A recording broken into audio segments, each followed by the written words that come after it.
Morning to all. Last క్లాస్లో syllabus గురించి discuss చేసాం. దీంట్లో మనం క్రోమటోగ్రఫీ వన్ అనేటువంటి దాని గురించి మాట్లాడగలదు.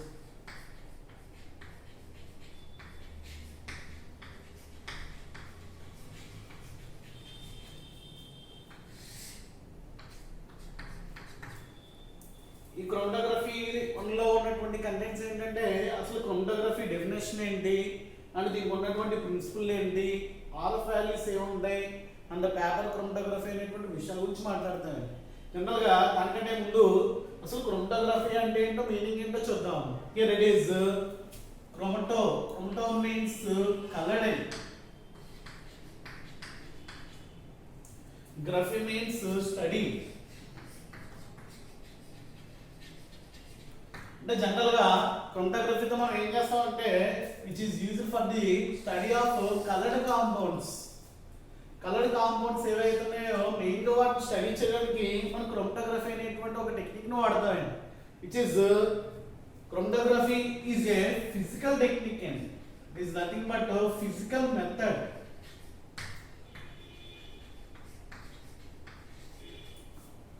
By using this method we have to separate components from the mixture of it may be organic compounds or inorganic compounds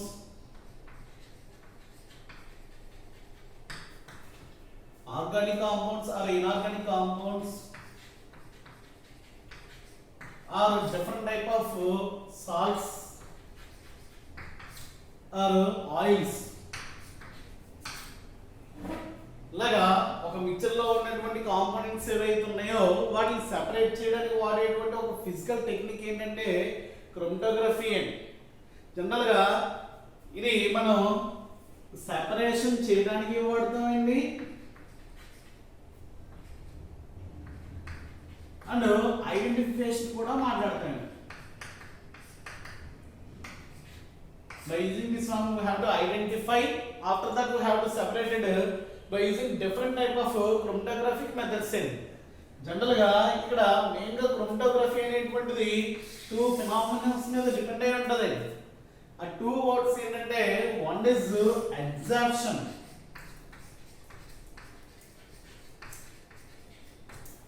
ఒకటి absorption, రెండోది వచ్చి పార్టిషన్. పార్టిషన్ అనేటువంటి ఈ రెండు విషయాల మీద డిపెండ్ అవుతుంది. అబ్జార్ప్షన్ ఏంటి, పార్టిషన్ ఏంటి అనేటువంటిది మనం మాట్లాడాలి అంటే దీనికి మెయిన్ గా ఉన్నటువంటి క్రోమటోగ్రఫీలో రెండు ఫేజులు ఉంటాయండి. ఏంటి ఆ రెండు ఫేజులు అనేటువంటి మనం చూసినప్పుడమ్మా దీంట్లో జనరల్ గా ఏముంటుందంటే ఫస్ట్ వన్ ఇది స్టేషనరీ ఫేజ్ అనేటువంటి ఒక ఫేజ్ అండి. Stationary phase and mobile phase.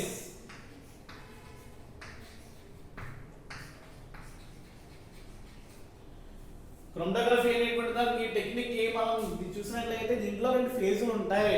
ఆ రెండు ఫేజులు ఏంటి, ఒకటి stationary phase. Stationary phase means which is a fixed phase.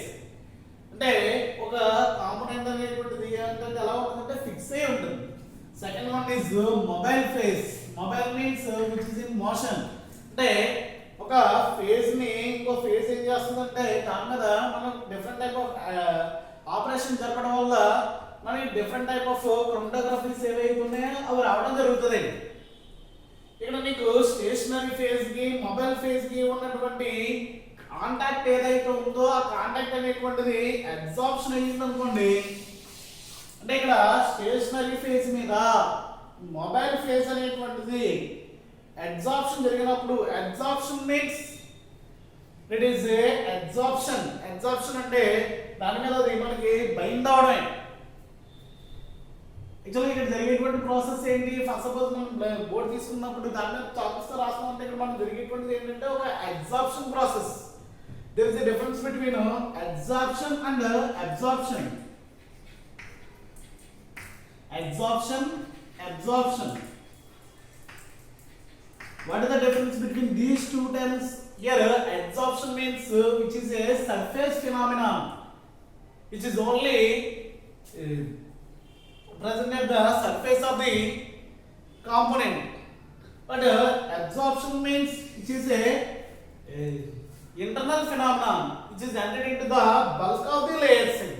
First suppose మనం స్పాంజ్ తీసుకుని దాని మీద వాటర్ వేసినట్లయితే ఆ వాటర్ అనేటువంటిది లోపలికి వెళ్తుంది. అటువంటి జరిగేటువంటిది ఏదైతే ఉందో దాన్ని ఏమంటామంటే అబ్జార్ప్షన్ అని చెప్తాం. అలా కాకుండా ఇక్కడ అబ్జార్ప్షన్ అనేటువంటి ఫినామినా మీద మొత్తం యొక్క ప్రాసెస్ అనేటువంటిది డిపెండ్ అయి ఉంది. అబ్జార్ప్షన్ అంటే ఓన్లీ సర్ఫేస్ మీద జరిగేటువంటి మాత్రమే ఒక ఫినామినా. ఫస్ట్ సపోజ్ ఈ బోర్డు మీద నేను రాసేటువంటి రాత ఏదైతే ఉంది ఇదంతా కూడా ఎక్కడ ఉంది, దీని మీద బైండ్ అవుతుంది. అంటే ఇది ఏ టైప్ ఆఫ్ ఫినామినా కింద వస్తుందంటే ఒక అబ్జార్ప్షన్ సంబంధించినటువంటి విషయం కింద మాట్లాడుకోవచ్చండి. ఇది జనరల్గా ఇక్కడ మనకి ఉన్నటువంటి స్టేషనరీ ఫేజ్, మొబైల్ ఫేజ్ అనేటువంటి రెండు ఏవైతే ఉన్నాయో వాటిని బేస్ అయ్యి ఈ యొక్క క్రోమటోగ్రఫీ అనేటువంటిది different type of chromatography methods గా మనం సెపరేషన్ చేసాం. నథింగ్ బట్ క్లాసిఫై చేసాం. ఒకటి based on the stationary phase లో క్లాసిఫికేషన్ ఉంటుంది. రెండోది based on the mobile phase బట్టి కూడా మనకి క్లాసిఫికేషన్ ఇచ్చాయండి. ఆల్రెడీ మీకు అందరికీ కూడా స్టడీ మెటీరియల్ తీసుకోమని చెప్పాను. ఇంకా ఎవరైతే తీసుకోలేదో వాళ్ళు వచ్చి కాలేజ్లో తీసుకుని అమౌంట్ తీసుకుని పే చేసి ఇక్కడ తీసుకున్నాము. అలాగే మీకు దేని మీద బేస్ అయి ఉంటుంది అంటే మొబైల్ ఫేజ్ లింక్ అయ్యి దాని మీద బేస్ అయ్యి ఒక క్లాసిఫికేషన్ ఉంటుంది. అది మీకు మీ యొక్క మెటీరియల్లో ఉంటుందండి. బట్ స్టేషనరీ ఫేజ్ ని కూడా బేస్ అయ్యి మనకి క్రోమటోగ్రఫీ అనేటువంటిది మన సిస్టమ్ క్లాసిఫై చేస్తాడు. అదేంటి అనేటువంటిది ఎలా ఉంటుందో చూద్దాం.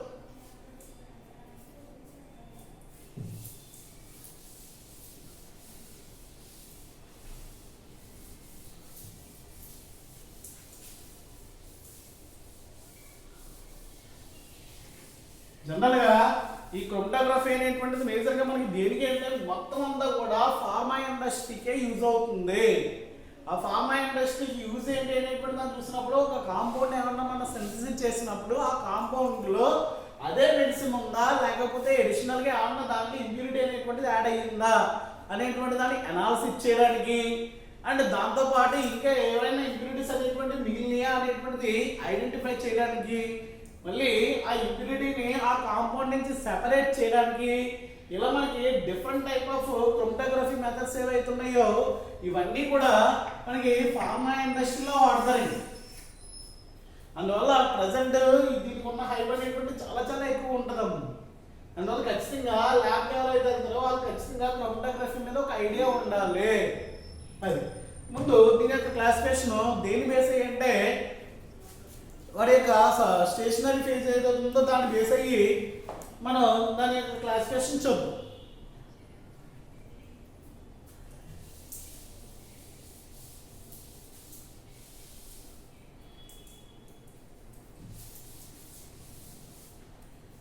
It is a classification based on stationary phase.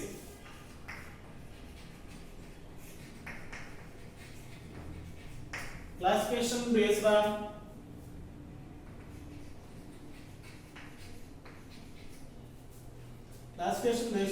stationary phase.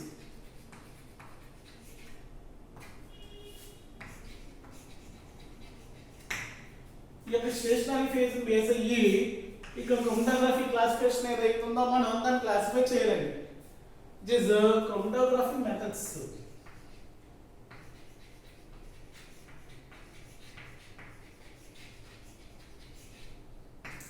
Chromatography methods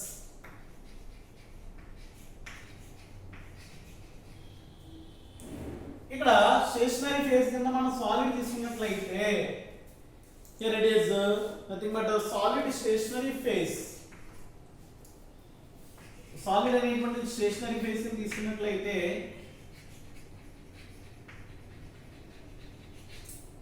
solid stationary phase ని తీసుకున్నట్లయితే ఇక్కడ జరిగేటువంటిది ఏదైతే ఉందో అక్కడ ఫినామినా మనం ఏమంటామంటే అక్కడ జరిగేటువంటిది ఏం జరుగుతుందంటే absorption chromatography. Absorption chromatography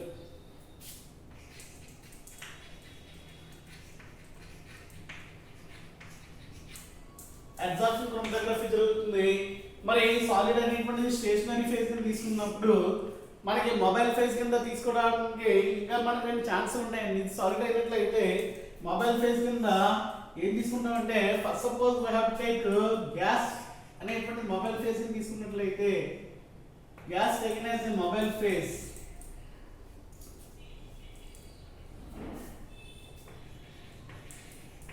gas mobile phase తీసుకున్నట్లయితే అక్కడ దీనికి ఎగ్జాంపుల్ ఏంటంటే మనం చెప్పుకునేటువంటి chromatography which is nothing but gas chromatography అని చెప్తారు.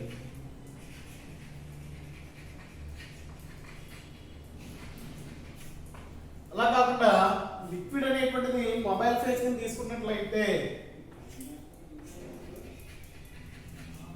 లిక్విడ్ మొబైల్ ఫేజ్ లిక్విడ్ అనేటువంటిది మొబైల్ ఫేజ్ ని తీసుకున్నట్లయితే ఇక్కడ దీన్ని మన ఏం జరుగుతుంది అంటే ఆ లిక్విడ్ మొబైల్ ఫేజ్ కింద ఉన్నప్పుడు మనం ఒక ఫేజ్ ని దీని మీదకి దీని గుండా పాస్ చేసినప్పుడు ఏమవుతుందంటే ఈ యొక్క లిక్విడ్ ఏదైతే ఉందో ఈ యొక్క సాలిడ్ మీద అబ్జార్బ్ అవుతుందండి. అబ్జార్బ్ అవడం వల్ల ఏంటంటే మనకి ఇక్కడ అబ్జార్ప్షన్ క్రోమటోగ్రఫీ అనేటువంటిది ఉంటుంది. దీనికి ఎగ్జాంపుల్ చూసినట్లయితే ఇక్కడ చాలా చాలా ఇంపార్టెంట్ అమ్మా. the first one is column chromatography.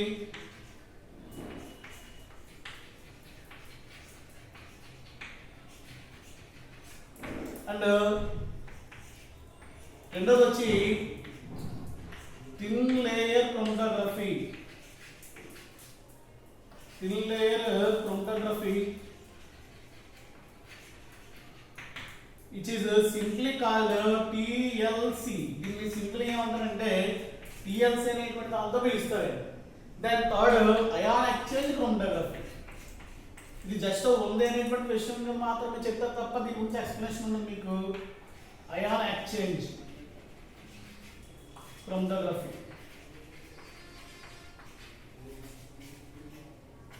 దేని బేస్ అయ్యేది సాలిడ్ అనేటువంటి స్టేషనరీ ఫేజ్ కింద ఉన్నప్పుడు మనకి మొబైల్ ఫేజ్ కింద ఏం తీసుకున్నాం అదర్ స్టేట్ అయినటువంటి గ్యాస్ మొబైల్ ఫేజ్ కింద తీసుకున్నట్లయితే అక్కడ జరిగేటువంటి క్రోమటోగ్రఫీ ఏదైతే ఉందో దాన్ని ఏమంటామంటే గ్యాస్ క్రోమటోగ్రఫీ అని చెప్తాం.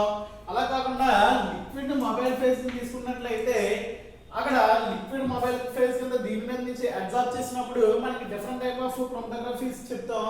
దాని గురించి ఏంటంటే ఫస్ట్ వచ్చి కాలమ్ క్రోమటోగ్రఫీ, సెకండ్ వచ్చి థిన్ లేయర్ క్రోమటోగ్రఫీ, థర్డ్ వచ్చి అయాన్ ఎక్స్చేంజ్ క్రోమటోగ్రఫీ. ఇలాగా స్టేషనరీ ఫేజ్ అనేటువంటిది సాలిడ్ అయినప్పుడు విషయాలే.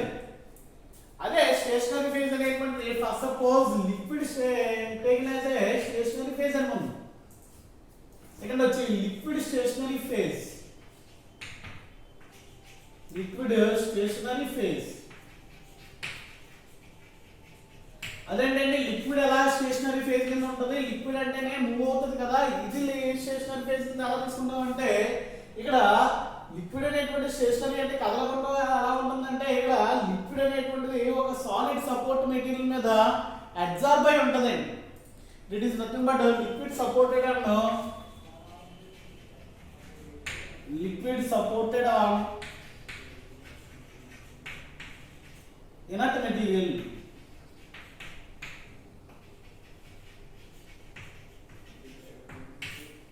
ఇది ఏ ఫినామినా మీద ఉంటుందంటే which is nothing but partition chromatography అండి. ఏంటి ఇక్కడ అబ్జార్ప్షన్ జరుగుతుంది, ఇక్కడ ఏం జరుగుతుంది అంటే పార్టీషన్ జరుగుతుంది. Partition chromatography.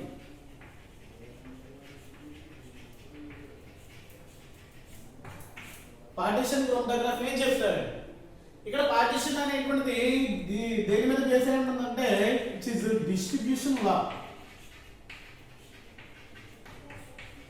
డిస్ట్రిబ్యూషన్ లా మీద డిపెండ్ అయి ఉంటుందండి. దీన్ని చూసినట్లయితే ఏంటి ఇక్కడ లిక్విడ్ అనేటువంటిది ఏదైతే ఉందో అది స్టేషనరీ ఫేజ్ కింద ఉంటుంది. ఆ స్టేషనరీ ఫేజ్ కింద ఉన్నప్పుడు మనకి ఇంకా ఏమున్నాయంటే గ్యాస్ అనేటువంటిది మొబైల్ ఫేజ్ అవుతాయి. గ్యాస్ మొబైల్ ఫేజ్ అయినప్పుడు ఇక్కడ జరిగేటువంటి ఫినామినా ఏదైతే ఉందో దీన్ని ఏమంటాం అంటే గ్యాస్ లిక్విడ్ క్రోమటోగ్రఫీ అంటాం.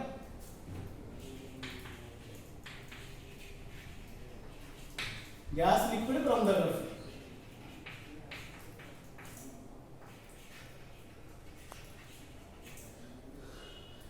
ఇక్కడ స్టేషనరీ ఫేజ్ అనేటువంటి లిక్విడ్ అయ్యి మొబైల్ ఫేజ్ కూడా లిక్విడ్ అవుతుందండి. లిక్విడ్ మొబైల్ ఫేజ్ తీసుకున్నట్లయితే ఇక్కడ ఏంటి రెండు కూడా లిక్విడ్లే. మొబైల్ ఫేజ్ అమ్మా స్టేషనరీ ఫేజ్ లిక్విడ్ అయింది అంటే ఫిక్స్డ్ గా ఉన్నటువంటి ఫేజ్ ఏదైతే ఉందో అది లిక్విడే, ఏదైతే పాస్ అవుతుందో అది లిక్విడ్ అయినప్పుడు మనకి ఇక్కడ చాలా చాలా ఇంపార్టెంట్ క్రోమటోగ్రఫీస్ అండి, which is paper chromatography.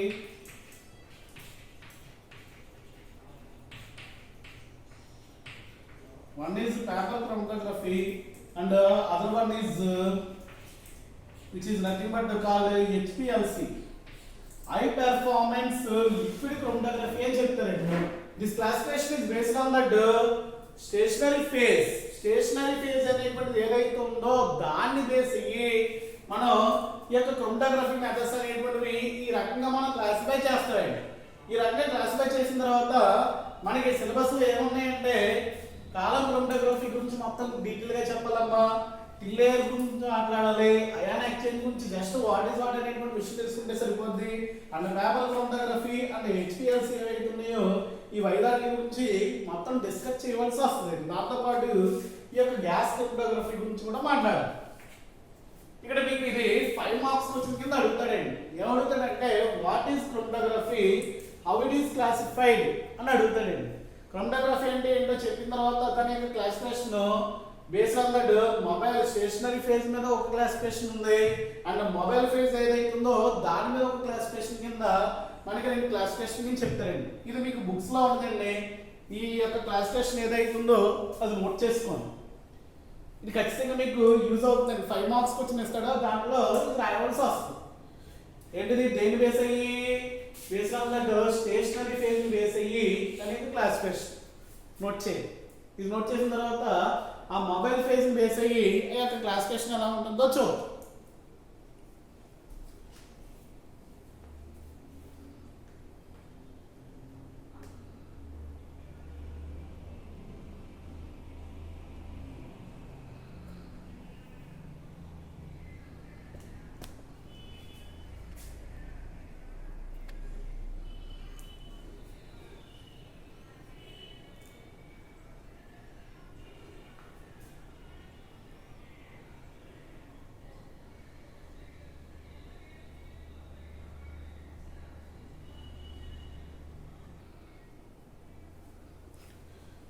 Next second classification which is based on that mobile phase. ఆ మొబైల్ ఫేజ్ అంటే మూవింగ్ లో ఉన్నటువంటి ఫేజ్ ఏదైతే ఉందో దాన్ని బేస్ అయ్యి ఈ యొక్క క్రోమటోగ్రఫీ మెథడ్స్ ని ఏ విధంగా మనం క్లాసిఫై చేసాం అనేటువంటి చూద్దాం. Which is liquid chromatography and gas chromatography కింద తీసుకున్నాను. అంటే ఇక్కడ లిక్విడ్ క్రోమటోగ్రఫీ ఎప్పుడు చెప్తాం అంటే మొబైల్ ఫేజ్ అనేటువంటిది లిక్విడ్ తీసుకున్నప్పుడు దాన్ని ఏమంటాం అంటే లిక్విడ్ క్రోమటోగ్రఫీ అని చెప్తాం. మొబైల్ ఫేజ్ అనేటువంటిది గ్యాస్ తీసుకున్నప్పుడు దాన్ని ఏమంటాం అంటే ఇక్కడ గ్యాస్ క్రోమటోగ్రఫీ కింద చెప్తాం. ఇక్కడ చెప్పినప్పుడు లిక్విడ్ కి తీసుకున్నప్పుడు మొబైల్ ఫేజ్ అనేటువంటిది అక్కడ రెండు ఫినామినా జరగడానికి అవకాశం ఉంది. ఒకటి అబ్సార్ప్షన్ జరుగుతుంది, రెండోది వచ్చి పార్టిషన్ జరుగుతుంది. ఇలాగే అబ్సార్ప్షన్ జరిగినట్లయితే క్రోమటోగ్రఫీస్ ఏంటి కాలం క్రోమటోగ్రఫీని అండ్ టిల్ లేయర్ క్రోమటోగ్రఫీ అని చెప్తున్నాడు. ఇది దేని బట్టి బేస్ అయ్యి it is only based on that mobile phase. అదే పార్టిషన్ అంటే దాంట్లో ఏం చెప్తున్నాం అక్కడ లిక్విడ్ అనేటువంటిది ఏదైతే ఉందో అది స్టేషనరీ ఫేజ్ కింద ఉంది అండ్ మొబైల్ ఫేజ్ కింద ఉంది కాబట్టి దీంట్లో పార్టిషన్ క్రోమటోగ్రఫీ అని చెప్తాం. దీనికి ఎగ్జాంపుల్ వచ్చి ఏమని చెప్తాం అంటే పేపర్ క్రోమటోగ్రఫీ చెప్తారు. ఇది ఎక్కడ మొబైల్ ఫేజ్ అనేటువంటిది లిక్విడ్ అయినప్పుడు ఈ రకమైనటువంటి క్లాసిఫికేషన్. అదే గ్యాస్ అనేటువంటిది మొబైల్ ఫేజ్ అయింది అనుకోండి, ఇక్కడ కూడా ఏం జరుగుతుంది అబ్సార్ప్షన్ జరుగుతుంది, పార్టిషన్ జరుగుతుంది. అబ్సార్ప్షన్ కి పార్టిషన్ కి వేరియేషన్ ఏంటంటే అబ్సార్ప్షన్ అంటే దాని మీద మాత్రమే బైండ్ అవుతుంది, పార్టిషన్ అంటే దాంట్లో ఉన్నటువంటి కాంపౌండ్ అనేటువంటిది స్ప్లిట్ అవుతుంది, పార్టిషన్ అంటే డిస్ట్రిబ్యూట్ అవుతుంది, అంటే it is nothing but spread అవుతుంది. అది ఇక్కడ చూసుకున్నట్లయితే దీన్ని జరిగినట్లయితే మళ్ళీ సేమ్ దాంట్లో ఏమంటాం అబ్సార్ప్షన్ క్రోమటోగ్రఫీ అని చెప్తాం. దీంట్లోగే దీన్ని ఏమంటాం పార్టిషన్ క్రోమటోగ్రఫీ అని చెప్తాం. ఇక్కడ మనకి ఇది మెయిన్ గా మొబైల్ ఫేజ్ కింద ఉంది కాబట్టి సాలిడ్ అనేటువంటిది స్టేషనరీ ఫేజ్ కింద ఉంటుంది అనుకోండి, దాన్ని ఏమంటాం అంటే గ్యాస్ సాలిడ్ క్రోమటోగ్రఫీ అని చెప్తారు. అలా కాకుండా సాలిడ్ అనేది లిక్విడ్ అనేటువంటిది స్టేషనరీ ఫేజ్ కింద ఉన్నప్పుడు గ్యాస్ లిక్విడ్ క్రోమటోగ్రఫీ కింద ఇలాగా రెండు రకాల ఎగ్జాంపుల్స్ గా దీన్ని చెప్తాను. ఇది దేన్ని బట్టి క్లాసిఫికేషన్ అమ్మా, ఇది మొబైల్ ఫేజ్ ఏదైతే ఉందో దాన్ని బట్టి క్లాసిఫై చేసినట్లయితే ఇన్ని రకాలుగా దీన్ని క్లాసిఫై చేస్తాం. మీకు ఏ క్లాసిఫికేషన్ ఈజీగా ఉంటే ఆ క్లాసిఫికేషన్ మీరు రాసుకోవచ్చు, ప్రాబ్లం లేదు ఎగ్జామ్. చూడండి ఒకసారి దేనికి మొబైల్ ఫేజ్ బేస్ అయినట్లయితే లిక్విడ్ అనేటువంటి మొబైల్ ఫేజ్ కింద ఉన్నప్పుడు దాని చాయిస్లో ఉన్నాయి. స్టేషనరీ ఫేజ్ కింద అయితే గ్యాస్ అవ్వచ్చు, లేకపోతే సాలిడ్ అవ్వచ్చు, లేకపోతే లిక్విడ్ కూడా అవ్వచ్చు. స్టేషనరీ ఫేజ్ కింద అండాలంటే ఖచ్చితంగా ఆ లిక్విడ్ సాలిడ్ అవుతేనే పర్ఫెక్ట్గా ఉంటుంది. మ్యాక్సిమం స్టేషనరీ ఫేజ్ ఏది ఉంటుందంటే సాలిడ్ ఉంటుంది. సాలిడ్ ఉన్నట్లయితే అప్పుడు స్టేషనరీ ఫేజ్ ఉన్నట్లయితే దాన్ని ఏమంటారంటే అబ్జార్ప్షన్ అంటాం. ఇలా జరిగినప్పుడు మనకు వచ్చేటువంటి క్రోమటోగ్రఫీస్ ఏంటి, కాలం క్రోమటోగ్రఫీ అండ్ క్లియర్ క్రోమటోగ్రఫీ ఉంది. అలా కాకుండా లిక్విడ్ అనేటువంటిదే స్టేషనరీ ఫేజ్ కింద ఉన్నప్పుడు, అంటే లిక్విడ్ అనేటువంటి స్టేషనరీ ఫేజ్ అంటే ఫస్ట్ సపోజ్ మనకి పేపర్ క్రోమటోగ్రఫీ అని ఉన్నాయి. దీని గురించి మొత్తం డీటెయిల్గా చెప్తాను. పేపర్ క్రోమటోగ్రఫీ అంటే ఒక సెల్యులోజ్ పేపర్ ఉంటుంది, దాంట్లో ఆ లిక్విడ్ డ్రాప్లెట్స్ ఏవైతే ఉంటాయి దాంట్లో స్ప్రెడ్ అయి ఉంటాయి. ఇట్ ఈస్ నథింగ్ బట్ ఇక్కడ పేపర్ క్రోమటోగ్రఫీలో అవుతుందంటే liquid is supported and inert material. ఆ ఇనర్ట్ మెటీరియల్ మీద ఉంటుంది కాబట్టి అక్కడ స్టేషనరీ ఫేజ్ అనేటువంటిది ఏదైతే ఉందో దాన్ని సాలిడ్ అనో ఏమంటామండి లిక్విడ్ కిందే తీసుకుంటాం. అలాగే దానికి మనకి ఏం జరుగుతుంది, అక్కడ పార్టీషన్ జరుగుతుంది. అందువల్ల దాన్ని ఏమంటామంటే పార్టీషన్ క్రోమటోగ్రఫీ అని చెప్తాం. దీనికి ఎగ్జాంపుల్ ఏం చెప్తాం, పేపర్ క్రోమటోగ్రఫీ చెప్తాం. అలాగే మొబైల్ ఫేజ్ ఏం తీసుకున్నాం, ఇక్కడ గ్యాస్ అనేటువంటి మొబైల్ ఫేజ్ కింద తీసుకున్నప్పుడు స్టేషనరీ ఫేజ్ కింద తీసుకోవడానికి ఛాన్స్లు ఏమన్నా, ఒకటి సాలిడ్ తీసుకోవచ్చు. సాలిడ్ తీసుకుంటే ఏం జరుగుతుంది అన్నాను, ఎగ్జాస్షన్ జరుగుతుంది. అక్కడ జరిగేటువంటి ఇది ఏదైతే ఉంది దీని ఏమంటే గ్యాస్ సాలిడ్ క్రోమటోగ్రఫీ అంటాం. అలా కాకుండా పార్టీషన్ జరిగింది అనుకోండి, అంటే స్ప్లిట్టింగ్ అనేటువంటి జరిగినట్లయితే దీని ఏమంటాం స్టేషనరీ ఫేజ్ కింద ఇక్కడ ఏమన్నట్టు లిక్విడ్ ఉన్నట్లు లెక్క. అందువల్ల ఇక్కడ జరిగేటువంటి క్రోమటోగ్రఫీ ఏదైతే ఉందో దాన్ని ఏమంటామంటే గ్యాస్ లిక్విడ్ క్రోమటోగ్రఫీ కింద చెప్పుకోవచ్చు. ఇది మొత్తం క్రోమటోగ్రఫీకి సంబంధించినటువంటి క్లాసిఫికేషన్స్ రెండుని. రేపు క్లాస్లో దీని యొక్క ప్రిన్సిపల్ ఏంటి అండ్ ఆర్ఎఫ్ వాల్యూస్ ఎలా క్యాలిక్యులేట్ చేస్తారు అనేటువంటి విషయాలు ఏవైతే ఉన్నాయో దాని గురించి డిస్కస్ చేద్దాం. అవునా, మీకు ఏమైనా డౌట్స్ ఉంటే నాకు వాట్సాప్ కానీ కాల్ కానీ చేయండి, నేను ఎక్స్ప్లెయిన్ చేస్తాను. Okay, thank you.